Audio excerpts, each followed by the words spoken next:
Podcast livre Vengeance par procuration de Mary Jane Clark. Présentation du roman. Le titre en VO du roman est Dying for Mercy. Il a été publié pour la première fois en France en 2015. Moi, je l'ai aux éditions Retrouvées. Il fait 410 pages. Je lui ai mis la note de 6/10 et le conseille aux adultes. 4e de couverture. Une mort spectaculaire. Dans leur somptueuse propriété de Tuxedo Park, au nord-ouest de Manhattan, Valentina et Vincent Willock donnent une réception à laquelle participe Eliza Blake, la présentatrice vedette de la chaîne de télévision K-News. Prélude à une série de meurtres. Mais la soirée vire au drame. Vincent met fin à ses jours.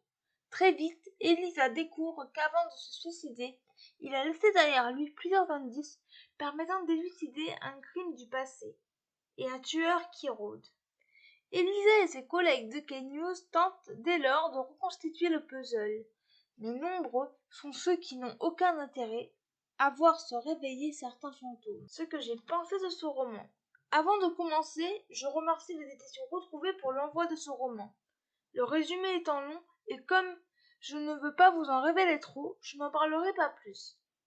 Les personnages sont pleins de nuances. Vincent est un homme assez fortuné qui crée une énigme avant de se suicider. Il est énigmatique, c'est un véritable chef d'orchestre. Valentina, sa femme, était ambassadeur des États-Unis en Italie.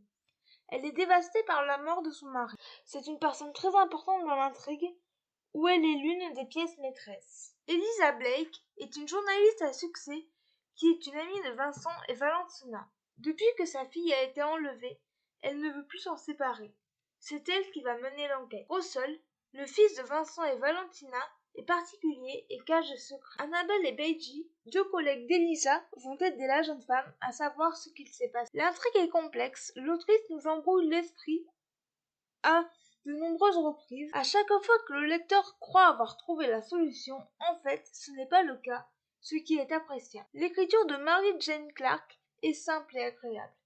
Les chapitres sont très courts, 2-3 pages seulement, ce qui apporte beaucoup de dynamisme au récit. L'autrice aborde des sujets divers comme la religion, qui est très présente, et notamment le Saint François d'Assise. Ce thème ne m'a personnellement pas parlé. La fin donne le dénouement de l'intrigue que j'avais vu venir. En bref, une assez bonne découverte, et je remercie encore une fois les éditions Retrouvées pour leur confiance. Extrait du livre. Le suicide est une réponse à une question a priori insoluble. C'est la solution que choisit une personne qui pense que la mort est préférable au fait d'affronter ce qui dans sa vie lui semble insurmontable. Les points forts de ce roman, les personnages, l'intrigue, l'écriture et la fin. Les points faibles de ce roman, le thème de la religion. Voilà, c'en est tout pour ce podcast, j'espère qu'il vous aura plu. N'hésitez pas à me donner votre avis et vos commentaires sur YouTube, à vous abonner à la chaîne, et je vous retrouve très bientôt pour un nouveau podcast. Ciao!